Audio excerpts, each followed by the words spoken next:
Bonjour et bienvenue dans Entreprendre avec équilibre, le podcast qui t'aide à créer ta vie d'entrepreneur en pensant à ton bien-être.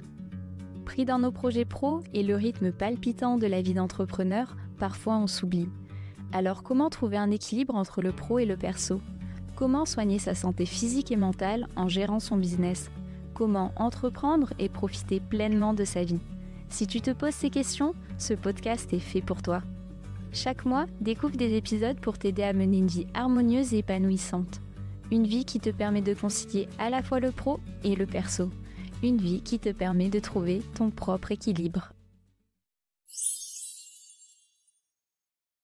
Alors, je fais un petit aparté post-épisode avec Constance que je vous mettrai en intro, juste pour vous prévenir que pendant l'épisode, Constance a partagé un exercice qu'on a fait en live.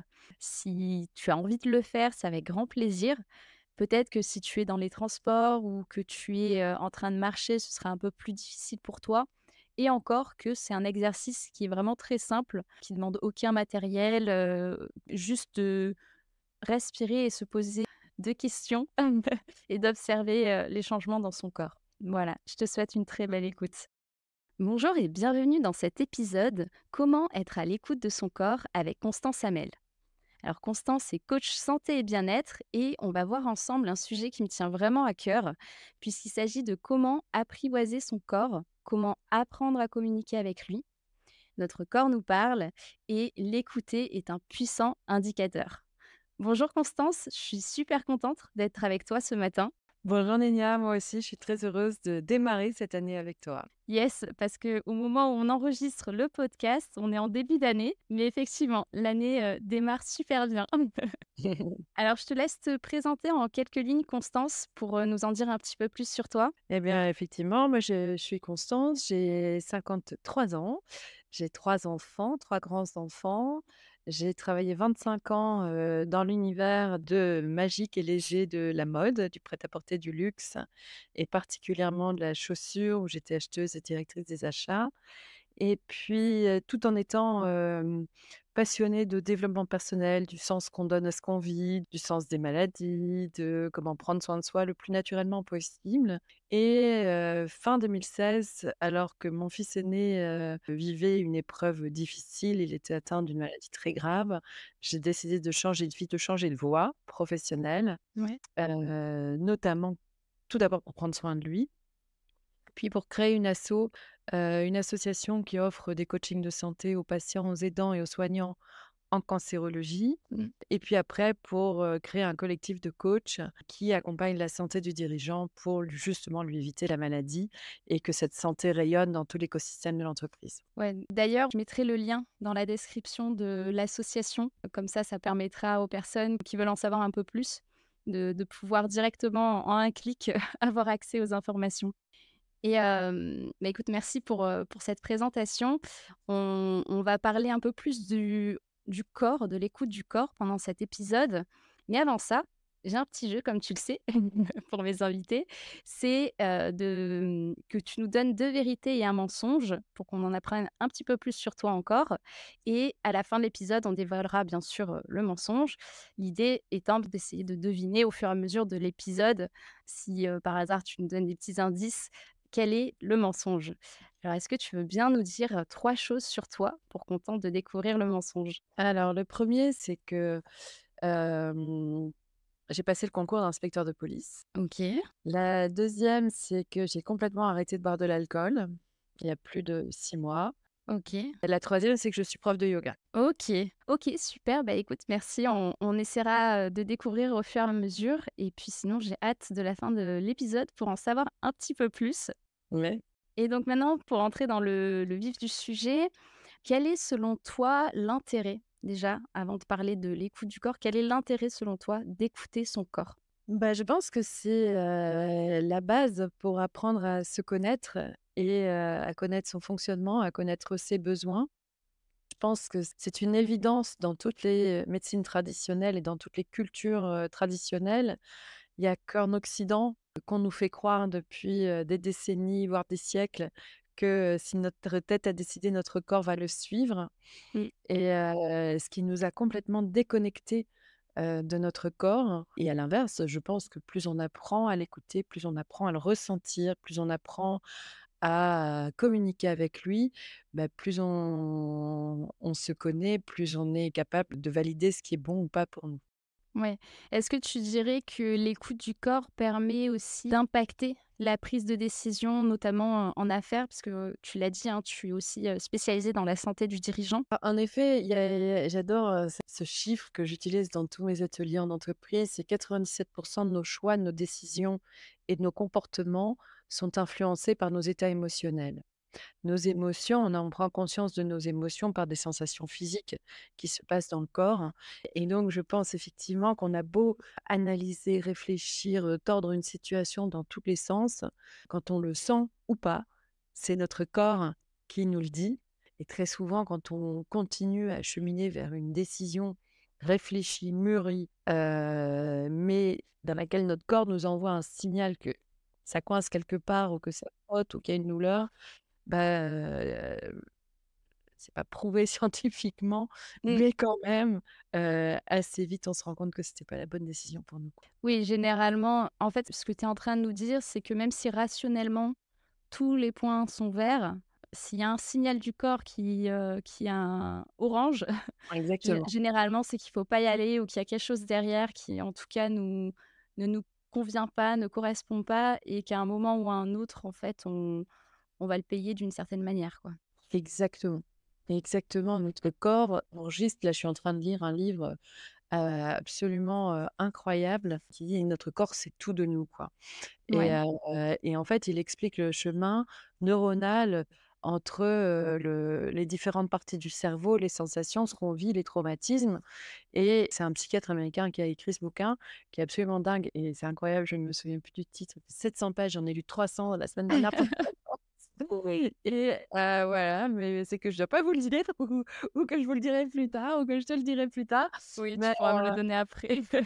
mais là, ça me fait tellement plaisir de lire un livre qui explique biologiquement, l'impact du stress, l'impact du trauma, particulièrement chez les enfants, Mmh. sur les différentes parties du cerveau et des études scientifiques qui prouvent que le fonctionnement biologique du corps est impacté par le vécu, émotionnel. Ouais, ouais, super intéressant, je veux bien le titre quand tu le retrouveras parce que ça m'intéresse aussi. Ouais, effectivement, c'est vrai qu'on a souvent tendance aussi à il y a des choses qu'on sait, mais où on n'a pas forcément les chiffres derrière ou les études scientifiques ou alors c'est par l'expérience qu'on s'en rend compte. Donc là, c'est intéressant aussi d'avoir un livre qui recense ça avec des chiffres derrière. Ça peut aussi ouvrir la porte à des personnes qui, ont besoin de chiffres pour se rassurer. Exactement. Alors c'est corps n'oublie rien, le cerveau, l'esprit, le corps dans la guérison du traumatisme. OK, et l'auteur? Et l'auteur, c'est Bessel van der Kolk, qui est un psychiatre américain. Super, je mettrai dans la référence. J'ai lu un autre livre qui est absolument fantastique, qui explique la santé globale, parce qu'on parle de plus en plus, on distingue les différentes santé, mais c'est la santé intégrale, la santé globale qui fait la Mmh. différence. Donc il parle de santé mentale, santé physique, santé sociale, voire santé environnementale, parce que quand on est bien dans son corps, bah, ça a un impact sur l'environnement. Et c'est «Je décide de bien vieillir» du professeur Éric, Boulanger, qui est, prof au CHR de Lille en gériatrie et qui explique en fait que la question, c'est pas tellement de vivre longtemps ou pas, Mmh. c'est de vieillir en bonne santé ou pas. Yes. Et qu'en fait, la maladie alors j'ai lu un article hier qui disait l'inverse, mais comme quoi c'est intéressant de confronter les différentes, ou de se renseigner. Mais il explique qu'en fait, avant, on était vieux et qu'en France, on était vieux vers 68, on allait déclencher des maladies chroniques Mmh. vers, soixantaine, dans la soixantaine, quand, les pays nordiques, eux, déclenchent des maladies chroniques vers 70 ans et Mmh. qu'en fait, ce taux était en train de redescendre à 45 ans. Waouh! Ah oui. Voilà, par notre fonctionnement, par le stress, par l'environnement, par notre alimentation, par l'hypersédentarité, Ouais. de notre génération. Donc il y a un vrai sujet, tous les médecins sont en train de se bouger justement sur la prévention. C'est en Mmh. train il y a un paradigme, le paradigme curatif est en train de revenir vers du préventif et je suis énormément de médecins et je lis énormément de médecins. Passe du cure au care, donc du soin Oui, du soin, qui à la guérit, prévention, ouais. à la prévention qui soigne et qui évite la maladie. Ouais, c'est une sacrée dégression, de passer 45 ans, c'est super jeune. Et je dis pas ça parce que j'ai passé la trentaine. C'est ça. Bah, moi, j'ai passé la cinquantaine et justement, ah oui et puis il explique dans ce livre-là que, la génétique dans le vieillissement ne représente que 20 de la prédisposition au fait de bien vieillir ou pas. OK.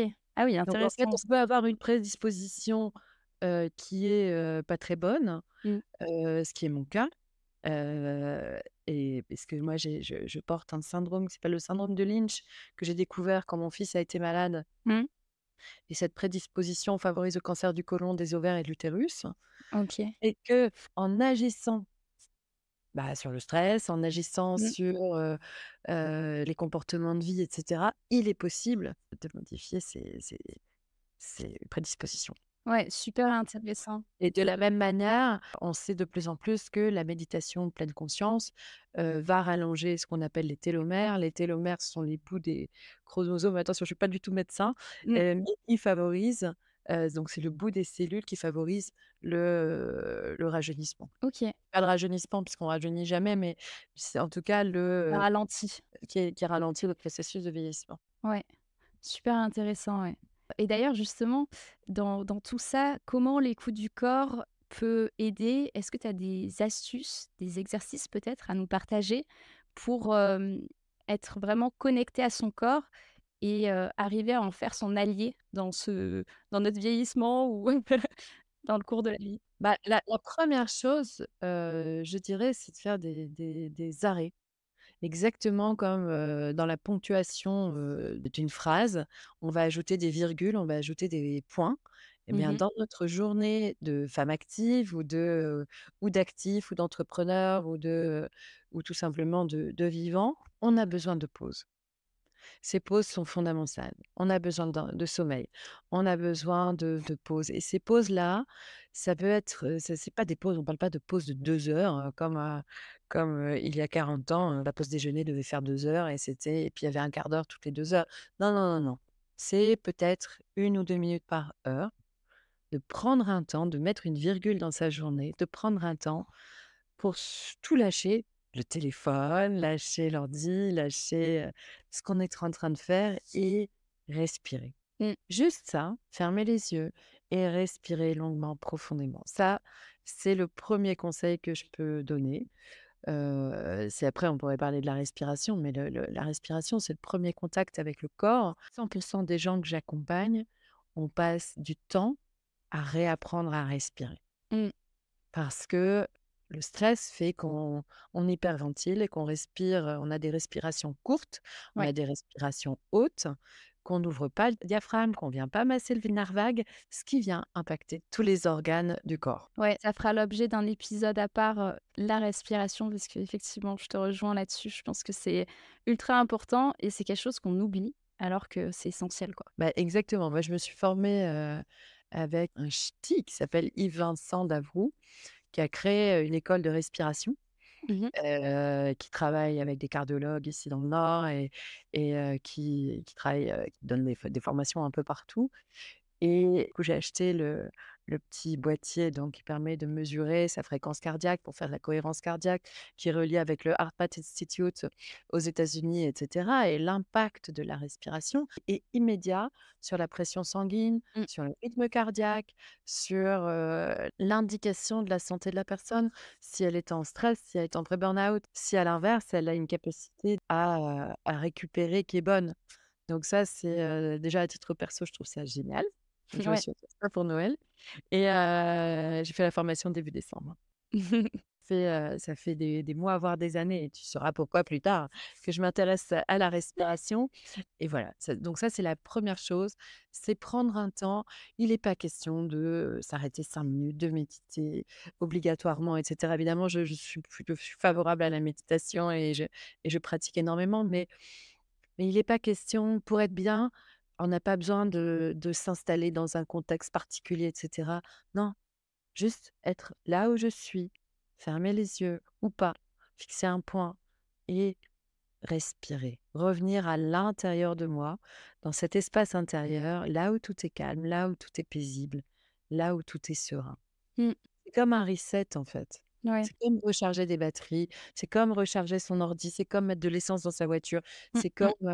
c'est fondamental. Et ce que tu nous dis aussi, c'est que quelques minutes, par-ci par-là, permettent déjà d'apporter des bienfaits. Exactement. Mais j'ai une, fille aînée, donc j'ai 3 enfants, mais mon fils aîné, ma seconde fille qui est étudiante en médecine, qui a passé les concours de médecine et on sait, elle a été en stress pendant des mois, voire des années. Ce qui me rend dingue, c'est qu'on forme des soignants, en les habillement, physiquement Mmh. et émotionnellement et en France et moi je lui dis: «Je t'interdis de devenir médecin en tombant malade, quoi. C'est no Mmh. way. Tu Mmh. tu peux être thérapeute ayurvédique, ou soigner différemment», mais bon bref, elle est quand même elle sera quand même médecin parce qu'elle a ça en tête depuis qu'elle est petite, mais et que voilà. Mais néanmoins, je l'ai invitée ainsi qu'à ses copines à mettre une alerte toutes les heures pour respirer. Mmh. Qu'elle soit à la bibliothèque, qu'elle soit à l'hôpital, qu'elle soit au bloc opératoire, qu'elle soit, n'importe où. Juste respirer. Mmh. Et j'avais fait une formation avec Christophe André qui disait, on n'a pas besoin et c'est un peu ce que je te disais tout à l'heure, on n'a pas besoin d'être sur un d'avoir un hôtel, d'avoir un espace dédié et cetera. On peut respirer dans le bus, on peut respirer on peut méditer en étant dans le bus, on peut méditer en balayant, on peut méditer dans le train, on peut méditer n'importe où. C'est juste méditer, c'est une façon de revenir à l'intérieur de soi. Ouais, on a évoqué ce sujet aussi. J'avais fait un épisode avec Francky Sfez sur la méditation spécifique et c'était, le mot d'ordre, en fait, c'était de se dire que on peut méditer à sa manière, qu'il y a plein de façons de le faire et on peut le faire n'importe où. Alors effectivement, des fois, ça aide d'avoir un espace dédié ou de se faire une pla il y a certaines personnes qui vont avoir besoin que ce soit tel jour, telle heure et qu'il y ait une régularité. Mais il y en a pour d'autres personnes pour qui ça devient anxiogène et ça ne marche pas et dans ces cas-là, en fait, c'est pas grave, c'est juste de le faire à sa manière, tant qu'on le fait pour avoir les bienfaits et puis, petit à petit, après, ça devient une habitude aussi. Et ça peut être les 2. Mmh. Exactement, ouais. Et ça peut être les 2. Moi, j'ai mis en place, pas mal de rituels pour ma vie et là, je les ai pas du tout fait pendant qu'on était en vacances, des rituels, quotidiens. Je les ai pas du tout fait parce que j'ai besoin de briquer aussi et de casser ces routines. Mais j'ai trouvé des moments différents de ressourcement, Mmh. de retour à moi, Ouais qui m'ont fait du bien aussi. et c'est quoi tes rituels? Bah, c'est, heu mon tapis de yoga Ouais. tous les matins. C'est des rituels de nettoyage du corps, des rituels ayurvédiques, de se gratter la langue, de se nettoyer le nez et cetera, de boire un verre d'eau tiède, tous les matins au réveil, quand je commence mes journées, pour prendre vraiment une douche intérieure. Je commence par l'intérieur.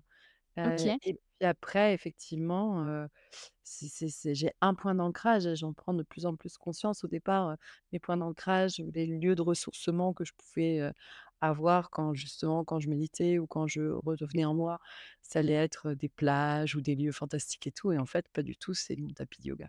Yes, trop bien. Ça te permet d'avoir ton gris-gris en quelque sorte. Exactement, mais je sais que et c'est marrant, ça fait, 4 ans que j'ai mis ça en place dans ma vie. Pas tous les jours, mais 4 jours par semaine, 4 ou 5 jours par semaine et en fait, c'est la première année, donc depuis septembre, Mmh. qu'il est facile pour moi de me lever le matin, Trop bien. tôt. Oui, précision faite. Génial. OK, si je reviens à la question initiale, tu nous disais que pour, écouter son corps, tu nous conseilles de faire des pauses, notamment avec la respiration. Est-ce que tu avais d'autres astuces que tu voulais, nous partager? Oui, il y en a une deuxième que je partage, avec le plus grand nombre, qui est d'une simplicité, rare, que je rêverais d'aller, partager aux enseignants à l'école, aux profs de maternelle. Je le partage avec les petits-enfants qui sont dans ma vie Génial. et comme aux personnes les plus âgées qui soient. C'est ce que j'appelle un jeu de la vérité OK. qui, on peut le faire, hein, si tu veux, là maintenant OK. et c'est d'aller écouter, hem, de se dire une vérité, quelque chose qui est vrai pour moi, quelque chose qui est juste pour moi et puis d'observer ce qui se passe quand je suis en vérité avec moi-même, dans mon corps et en même temps, d'aller observer ce qui se passe dans mon corps quand je me mens à moi-même.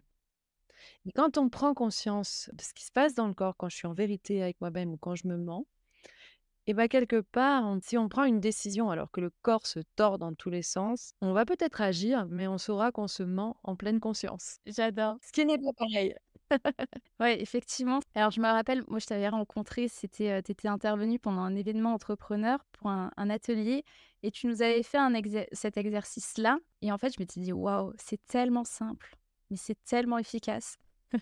Bah ouais. Parce que de le faire en fait, avec des choses qui sont claires, j'ai le mot anglais qui me vient, mais obvious. Après en fait, dès qu'on a un doute, ça permet de dissiper le doute. Exactement. Ouais. Et tu vois, tu parlais des dirigeants tout à l'heure, de l'entreprise et autres. Bah, typiquement, quand il y a une décision à prendre, quand il y a quelque chose à ouais, à créer, à décider et cetera, d'écouter ce qui se passe. Mmh. Écouter ce qui se passe en soi et décider en conséquence. Ouais. Est-ce que tu dirais que, si par exemple on a une décision à prendre, faire ou ne pas faire, de, se dire les 2 choses, par exemple, «Je fais ça», voir qu'est-ce que le corps, dit. «Je ne fais pas ça», voir ce qu'il dit. Est-ce que là aussi, le corps peut, faire la distinction? Oui, j'aime bien l'utiliser le corps, ça dépend des personnes, des publics avec lesquels je suis. Donc je vais utiliser le jeu de la vérité avec des enfants ou dans mon public, amical. Si je suis avec un homme, en entrepreneur, je vais lui utiliser bah, ton corps, c'est ton baromètre. Mmh. Il va t'expliquer ta météo intérieure, il va t'expliquer il neige, il pleut et cetera. Ou ta boussole, elle va te guider là où tu vas aller. Et puis pour les gens un peu plus perchés, dont je fais partie quand même, l'utiliser, comme un pendule, OK, tu vois? ouais. Donc si tu veux, on peut le faire, Ouais, on peut le faire et puis voilà. Donc ce que je te propose du coup, bah, ça va être, de fermer les yeux ouais. ou de prendre une longue respiration. D'inspirer longuement, d'expirer complètement, de vider complètement tes poumons. Tu inspires, tu expires. Tu reviens à cet espace à l'intérieur, au niveau de ton centre, cet espace qui se trouve quelques centimètres sous ton nombril, là d'où tu viens.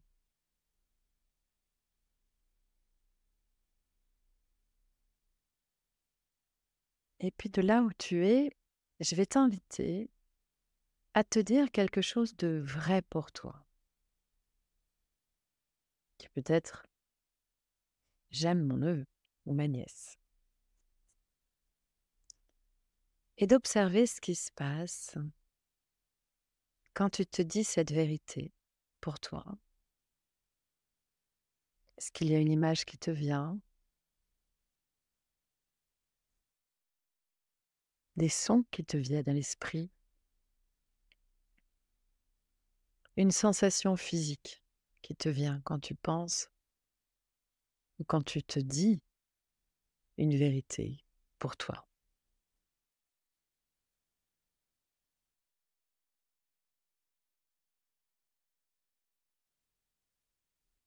Et puis, je t'invite à revenir, à te frotter les mains. On va changer d'état intérieur pour, changer d'énergie. Et puis, quand c'est bon pour toi, à nouveau, tu vas refermer les yeux. Et là,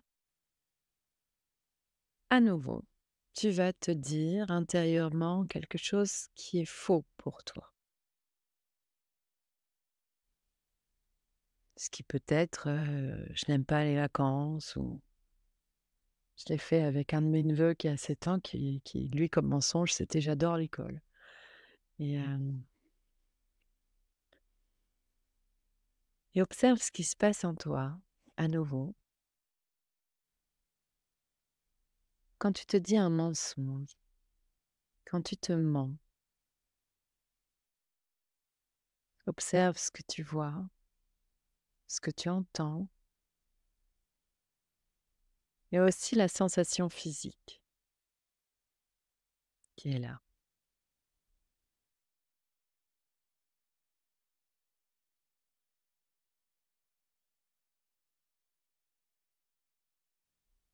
Et puis quand c'est OK pour toi, je t'invite à nouveau à te frotter les mains, à changer d'état. Ouais, c'est impressionnant. Pour le mensonge, là, j'avais la mâchoire qui se crispait. Vraiment, mais limite, c'est comme si mes dents étaient aimantées, quoi. Mmh. Je trouve cet exercice vraiment puissant parce que comment dire? C'est cash, en fait, c'est direct, c'est instantané. Exactement, c'est instantané, c'est le mot. Mmh. Donc vraiment, moi j'invite chacun à utiliser cet exercice qui est quand même d'une rare simplicité. Oui, c'est ça. Pour plusieurs choses. La première, c'est si j'ai une douleur, si j'ai, la gorge qui se serre, si j'ai un étau dans la nuque, si j'ai des palpitations, si, j'ai le ventre qui se contracte subitement, que c'est soudain, bah, c'est une invitation à faire un arrêt Mmh. et à réfléchir à qu'est-ce qui se passe pour Ouais.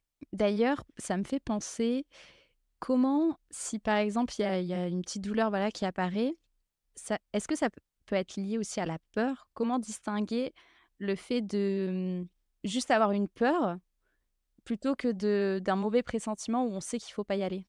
bah, la peur, elle est souvent liée à quelque chose qu'on ne connaît pas, qu'on appréhende et qu'on n'a pas forcément envie de vivre. Ouais. Après, justement, apprendre à discerner une sensation physique, à l'écouter, à communiquer avec elle, va nous permettre de mettre en éveil, cette potentielle peur. Mmh.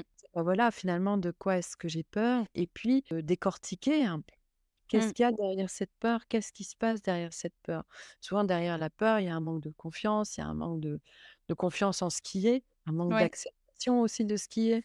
Et après bon, ça c'est un travail, qu'on va décortiquer, en one to one et justement en coaching de santé Ouais. pour libérer, pour dénouer Mmh. tous ces petits nœuds, Ouais. heu qui empêchent de vivre sereinement, quoi. Ouais, et est-ce que tu penses que pour, identifier déjà et distinguer le fait que ce soit une peur, hein, on peut faire cet exercice donc en pensant à quelque chose, la vérité, le mensonge, et aussi peut-être en pensant à une peur, on sait qu'on a peur de ça, pour voir quels sont les signaux du corps à ce moment-là et arriver à les distinguer? Alors mon expérience d'hypnose, Mmh. d'hypnotiseur, de coach PNL ou coach génératif, me fait dire que pour chaque situation, ça vient se loger à un endroit différent dans le corps. OK. Pour chaque situation et chaque individu.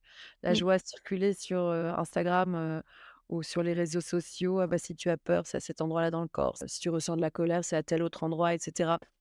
La sensation, alors les organes, c'est autre chose, hein, les organes, c'est encore autre chose, mais les sensations, elles peuvent venir de partout. OK.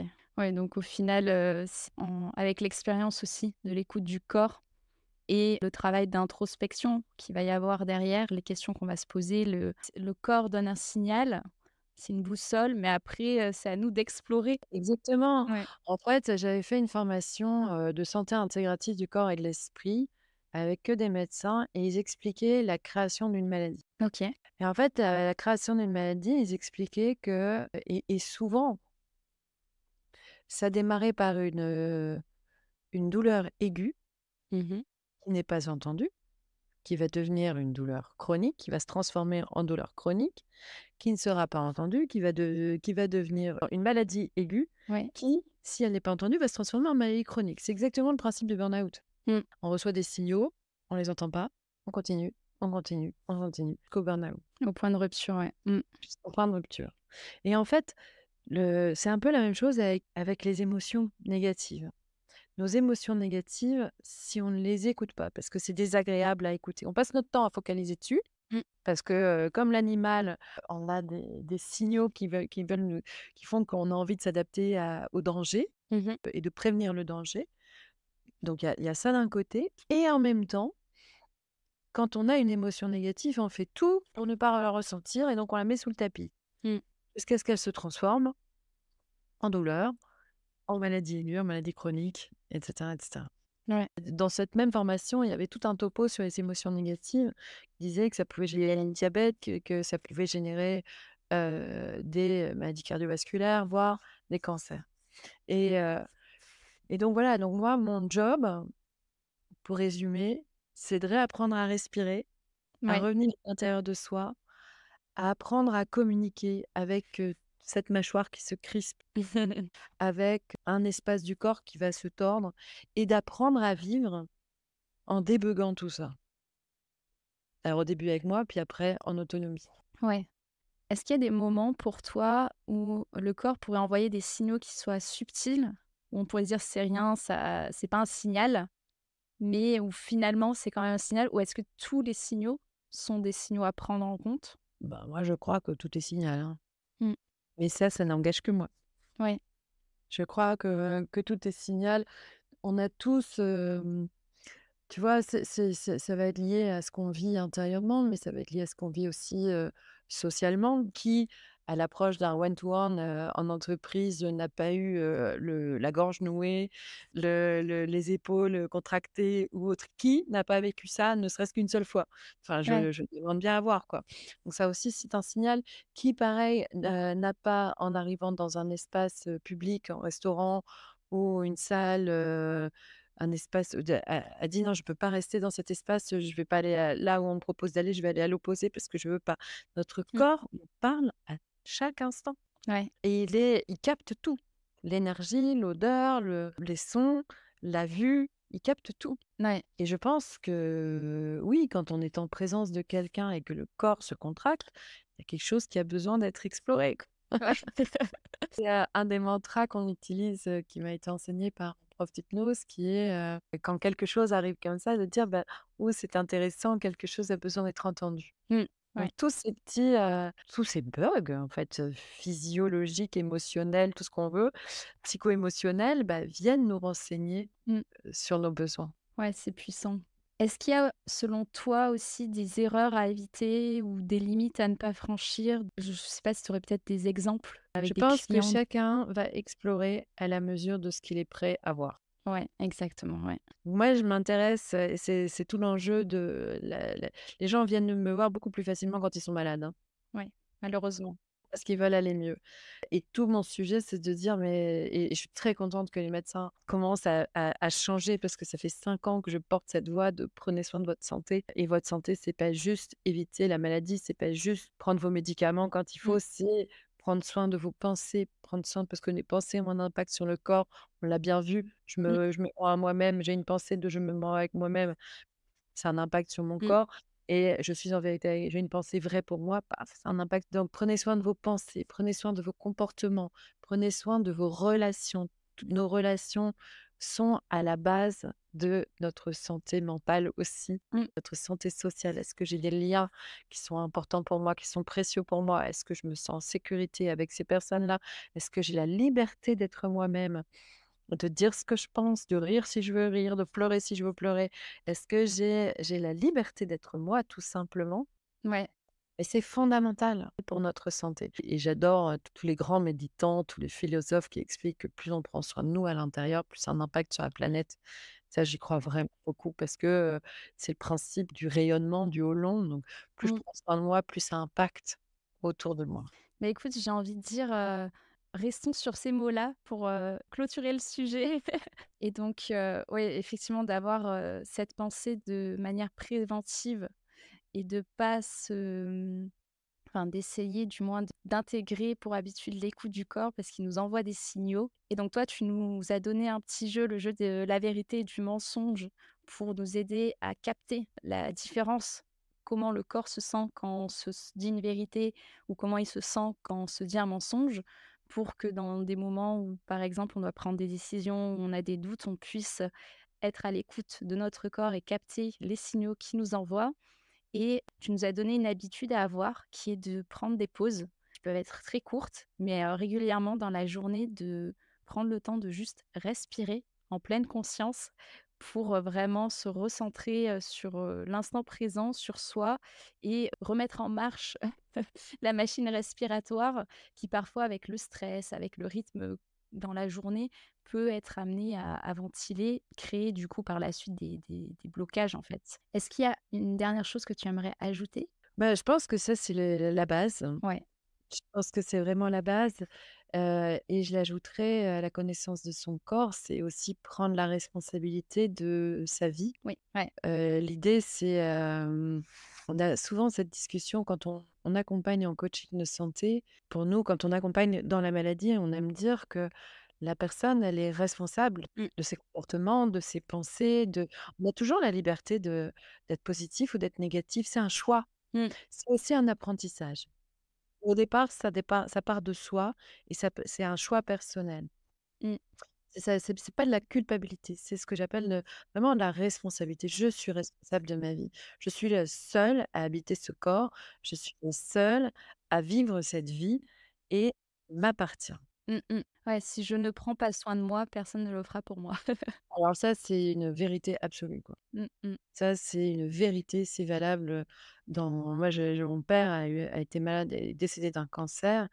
Et malgré tout l'amour que j'avais pour lui, il attendait des médecins qui prennent soin de sa maladie. Ouais. Et quand mon fils a été malade, quelques années plus tard, on a pu voir que le système fait du mieux qu'il peut et on a un Mmh, système fantastique en France, mais que nous sommes ouais. responsables de notre parcours de santé et de notre parcours de maladie. Mmh, mmh.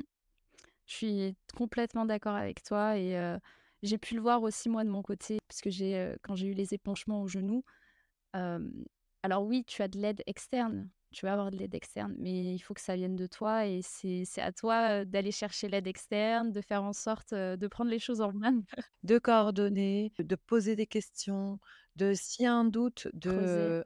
heu c'est de creuser. Nous, dans le cadre de l'association, il y a une année, on accompagnait 5 femmes qui avaient un cancer du sein. Les 5, le même mois, c'était le septembre 2019, donc ça faisait 1 an et demi que l'association était créée.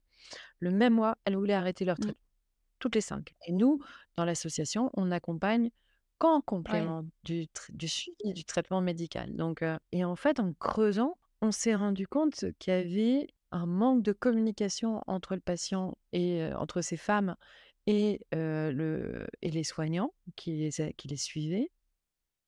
Des mots par voie douloureux qui avaient été dits, Mmh, pas forcément, de la bonne manière ou en tout cas comme la personne avait besoin de les entendre.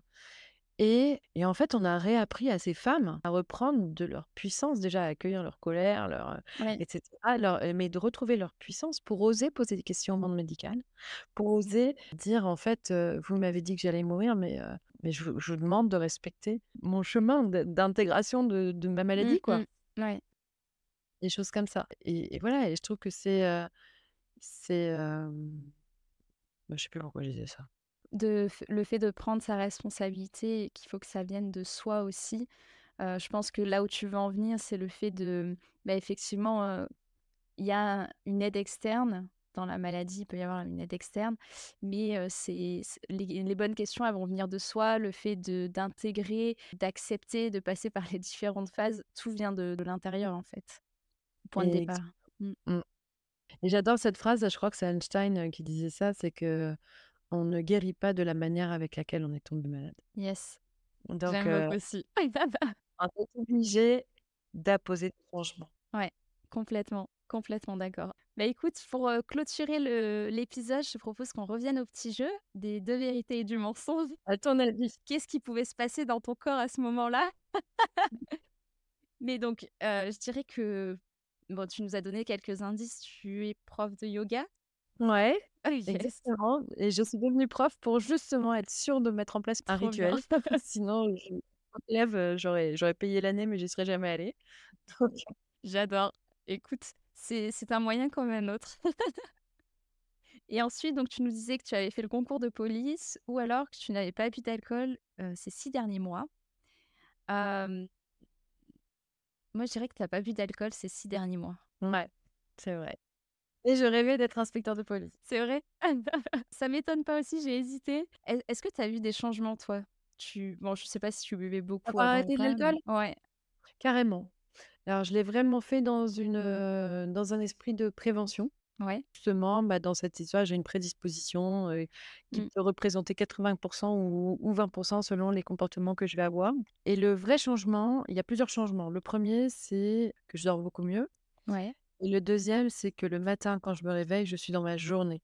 Je suis pas en train de culpabiliser de ce que j'ai pu dire, de ce que j'ai bu, de ce que j'ai pas forcément pris soin de moi en buvant un ou 2 ou 3 verres, si je suis sortie peut-être plus. Mmh. Bah, je buvais pas tous les jours, ni de manière systématique, mais quand même. Et donc ça, c'est vraiment les 2 premières choses. Et après, une fois la barrière du premier verre à l'apéro, où à chaque fois je me dis: «Putain, franchement», voilà. Une fois passé ça, je passe des super soirées et en fait, j'ai assisté à une soirée je participais à une soirée il y a quelques semaines où il y a quelqu'un qui avait été obligé d'arrêter de boire pendant 3 mois pour, une question de maladie, de santé. Et Ouais. il disait: «Non mais c'est l'enfer, c'était trop chiant» et cetera. Et en l'écoutant, je me suis dit: «Mais en fait, j'avais de la peine parce que j'ai cru que j'étais fun parce que je buvais pendant longtemps». Ouais. Enfin, tu vois? Il y a cette notion: je suis rock, je suis fun, je Mmh. bois, enfin, tac, tac, tac, je sors, j'ai des amis, blabla. Et en fait, me reconnecter à ma joie profonde, à ma joie intérieure, c'est peut-être, plus compliqué, c'est peut-être plus long comme chemin et ça demande de débugger beaucoup plus, mais quel kiff! Parce que c'est retrouver cette joie d'enfant, cette capacité à s'émerveiller de tout, cette capacité à rire de tout aussi. Je crois que c'est le plus beau cadeau que je me suis fait cette année. Trop bien. Voilà. Franchement, c'est super. C'est vrai que, souvent, bah, l'alcool, il y a l'alcool social, en fait, Mmh, comme la clope sociale, et donc c'est génial que tu aies pu, faire cette expérience-là et te rendre compte que, bah, tu peux t'amuser sans, tu peux passer une très bonne soirée sans et après, bah, c'est ton choix, est-ce que tu veux ou pas, mais au moins tu sais que c'est tu en as ça. pas besoin, quoi. Exactement. Et franchement, là, je touche du bois, mais c'est devenu très agréable et très facile. Trop bien. Bah, bravo. Mmh. Mais en plus, ce qui est génial, c'est qu'il y a une grande mouvance et dont je suis heureuse de faire partie. Mmh. J'ai commencé par suivre des Anglais, notamment un entrepreneur anglais qui a créé, un groupe qui s'appelle, One Year No Beer. Heu, One Year No OK. Beer, OYNB. Alors il a un podcast et cetera. Bon, en fait, on dit à peu près la même chose, hein, grosso modo. Mais vraiment, du coup, lui, il a créé une communauté au départ, il l'a fait pour lui et ses potes. Puis finalement, il a 80 000 personnes qui le suivent et il a arrêté l'alcool. C'était un trader, qui faisait la fête et cetera et cetera. Et puis en France, j'ai fait un post et je veux pas tarder à en refaire un d'ailleurs. J'ai fait un Mmh. post, quand j'ai commencé, il y a 6 mois et j'ai été mise en contact. Alors sur Insta, c'est mes copines qui disaient: «Ah ouais, j'espère que tu vas pas devenir trop chiante», et cetera. Et sur LinkedIn, j'ai plein de gens qui ont ouvert des bars sans alcool, des caves sans alcool, des marques de boissons sans alcool qui m'ont contactée. Et du coup, c'est une espèce de Mmh. petite communauté Ouais. qui me soutient. En fait, c'est très important. Je suis très contente d'appartenir à ce groupe-là. Mmh. Ça m'empêche pas d'appartenir à tous mes groupes de potes qui boivent, qui fument et qui font Ouais. la fête et je suis très heureuse de faire la fête avec eux. Mais je suis aussi contente, de faire partie de ce groupe-là et voilà. Trop bien. Tu vois, Trop là, bien. je te parle et je vois ma tête, je suis pas maquillée, je suis pas, je suis pas préparée et je me dis: «Bah, en fait, ma peau a changé». Ouais. Le fait de ne pas Ouais. boire. Mais je pense effectivement, ouais, on le voit sur la peau, effectivement, ouais. Mmh. Voilà. Complètement. Bon. Trop bien. Bah, écoute, j'ai une toute, petite dernière question pour toi. C'est quel est le meilleur moyen pour te contacter? Pour que je puisse mettre le lien dans la description pour, celles et ceux qui aimeraient, Et LinkedIn ou mon téléphone portable. OK. Bon, bah, je mettrai ton LinkedIn et puis le portable, ça, je te laisserai en juger. Ah bah, tu peux le mettre, alors là, il est partout. Si. Bah, écoute, on arrive à la fin de cet épisode. Merci beaucoup pour, tous les astuces partagées et cet échange super intéressant. Ça a été, un plaisir.